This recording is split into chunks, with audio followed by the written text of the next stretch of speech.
in the ACU Clubmen's Championship each year, and the final meeting of that took place last weekend at Silverstone.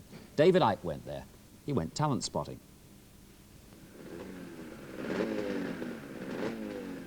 The Clubmen's Wembley, they call it, this climax to the 1983 championship on the Grand Prix circuit at Silverstone, where most of the 400 riders have never raced before.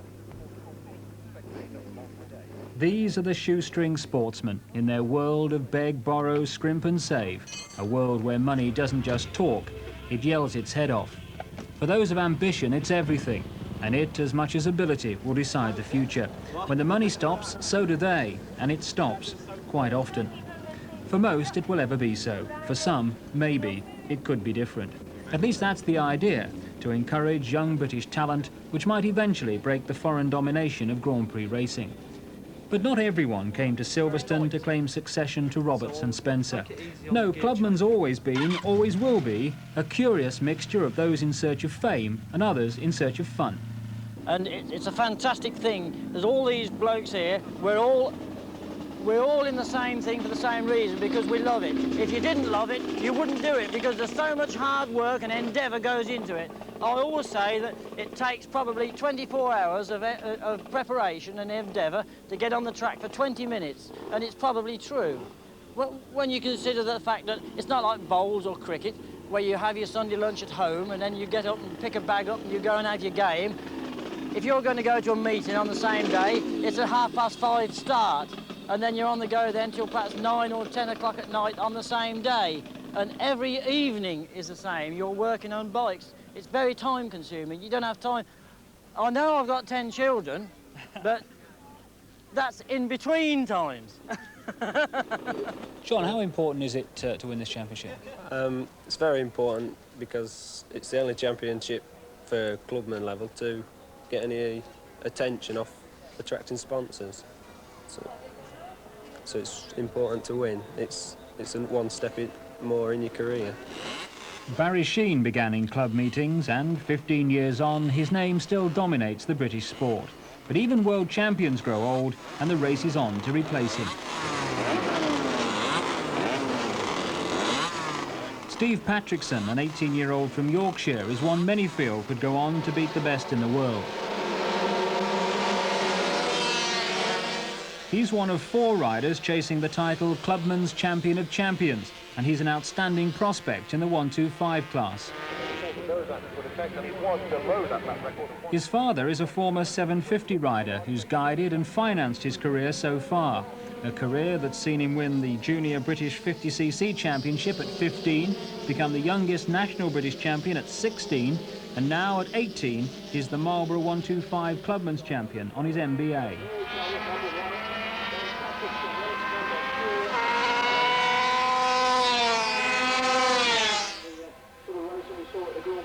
He's already won 3 of the previous 9 rounds, and at Silverstone he coasted to a 4th victory, jointly taking a new lap record with Clifford Peart of 1 minute 46.6, an average speed of 98.94 miles an hour.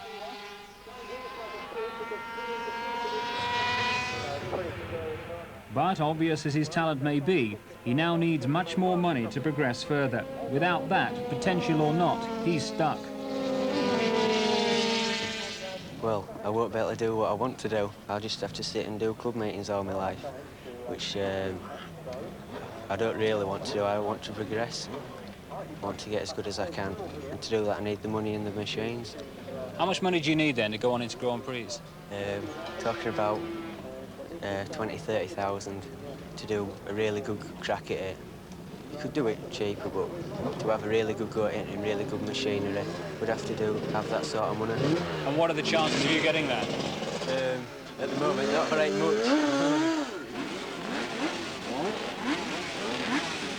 The top 250 clubman of 83 is Martin Rice, a self-employed carpenter from Dorking in Surrey.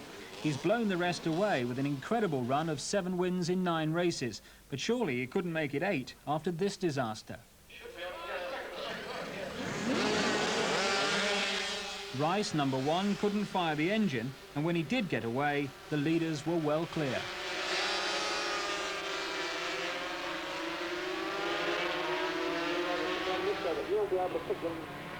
Chris Wyatt from Ilford, number 26 on the Armstrong, led the field through Stowe Corner and down to Club on lap 1.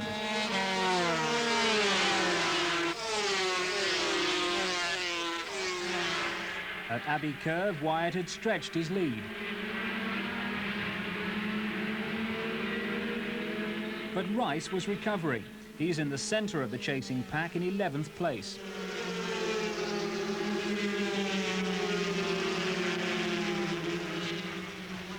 Wyatt through Woodcote for the first time and still pulling away. Steve Lanniman on another Armstrong is second, Kurt Langen on a Yamaha is third, with Martin Rice also on a Yamaha now up to 9th. Number 26 in the number 1 slot, Chris Wyatt. Then Steve Lanniman in second. The leading three still the same at Stowe on the second of the 8 laps.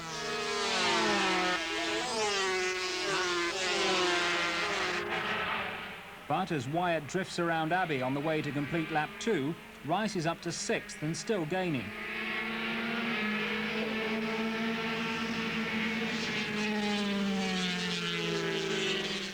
Two laps gone, 6 to go.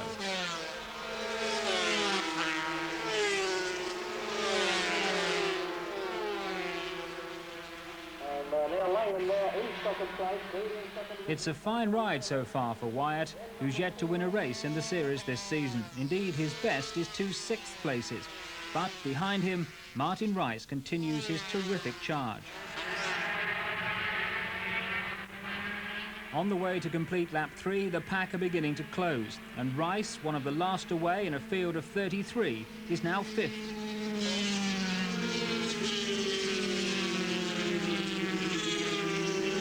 So at Woodcote for the 3rd time, Wyatt leads, Langen second, Chris Brennick on an Armstrong is third, with Rice catching them all.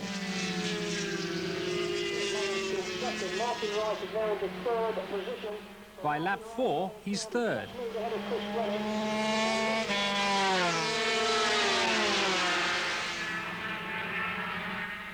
And at the exit from Abbey, Rice makes his move to pass Langen for second place, a move he completes at Woodcote. Brilliant riding. Now Wyatt is the final target.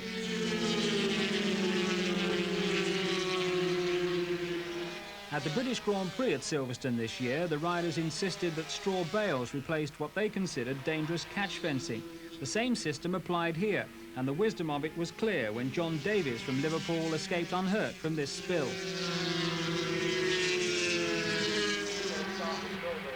Lap 6, and Wyatt is nearly caught as Rice stalks him around Club Corner.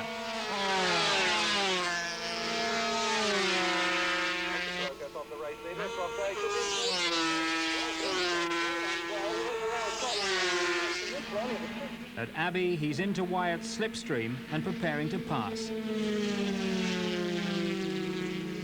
By Woodcote, the lead is his at last. After such a terrible start, the recovery has been magnificent.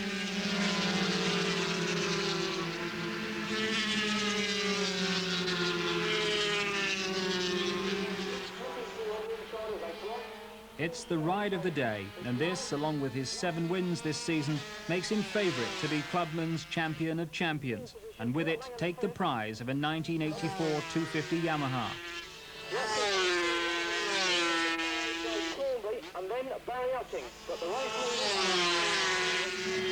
It's Rice first, Wyatt second, with Neville Potts now third on the Spondon Rotax. The start of the last lap, and Wyatt begins to threaten.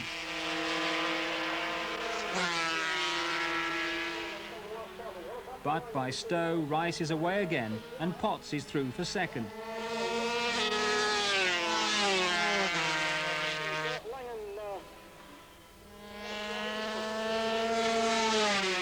On the way to Abbey for the last time, with Rice close to his 8th win in 10 races with an average speed of 102.82 miles an hour, including a record lap of 1 minute 39.5, an average speed of 105.90.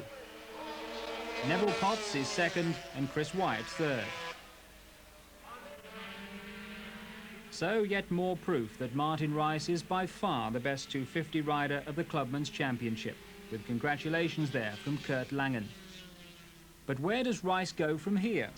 I want to do European rounds and maybe some Grand Prix if I can get the entries. But it's all money and see how it goes with the sponsors and that. What sort of budget do you work on at this level? Day to day, you know, it's sometimes I work days and nights in the week and to get enough money for the next week. I mean, is there a possibility at any time that you can't carry on racing? Is it always on the brink all the time? If I ever hurt myself racing and I wasn't working, I wouldn't be racing when I got better. Because it's a day-to-day, week-to-week basis. Once you stop racing, you break the circle and that's it? Yeah. Well, if I hurt myself racing, I can't work. I don't work, I don't earn money. I can't afford to run it. How long are you prepared to go on doing that if a sponsor doesn't come along? I enjoy it. I keep doing it. I enjoy it very much. You know, it's if I wasn't doing this, I'd be doing stamp collecting or something. So, you know, it's as expensive as you want it to be.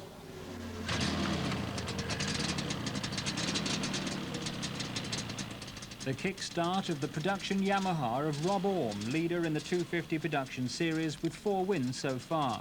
He'd already won the day's 500 production race. Now he was going out, he hoped, to complete the double. Yeah, 4 meters.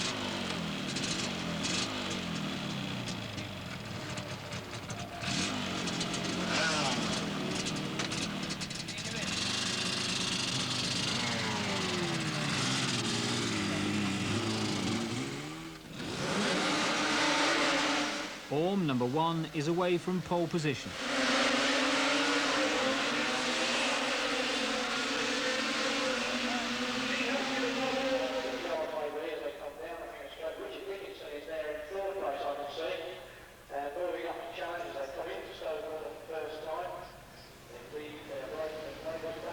Halfway round the first lap, Orme is 4th, but he won't stay there for much longer.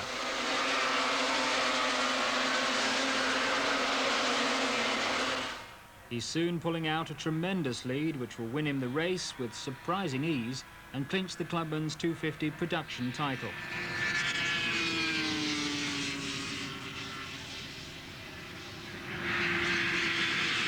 He's a development engineer from Ilkeston in Derbyshire, and at 22 he came relatively late into racing. This is only his first full season.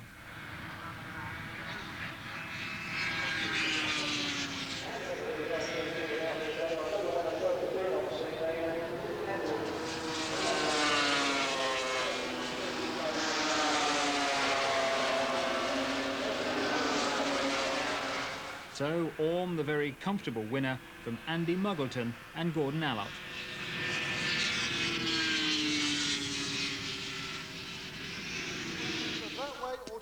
Much to celebrate for Rob Orme, the 250 Production Championship, 2 wins on the day and 2 lap records. If Martin Rice had produced the best ride of the day, then the 500cc battle between John Burkett and Hugh Robertson produced the best finish. Burkett, number 1, and Robertson, number 4, both on Suzuki's, had been together almost from the start, with Burkett leading all the way. Then, as they began the final lap, Robertson went ahead of Burkett, who'd already won the championship with 6 wins in the previous 9 races. But could he now win this one?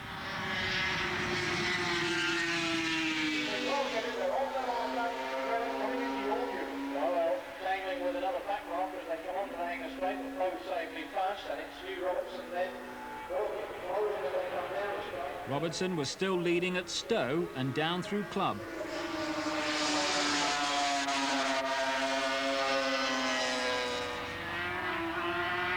But Burkett, a highly rated prospect at 19, was well placed to attack on the straight out of Abbey. And attack he did, through on the inside. The margin at the flag was a fraction, with Burkett the winner. But it didn't give him the Rider of the Series award. That went to this man. Martin Rice. A panel of judges decided that Martin Rice, with those 8 wins in 10 races, was the top clubman of 1983. And to him went the applause and a 1984 250 Yamaha. Special prizes of £250 each went to Burkett, Orme and Patrickson. So, will one of these young men be the next Barry Sheen? Could they bring a world title back to Britain? The reason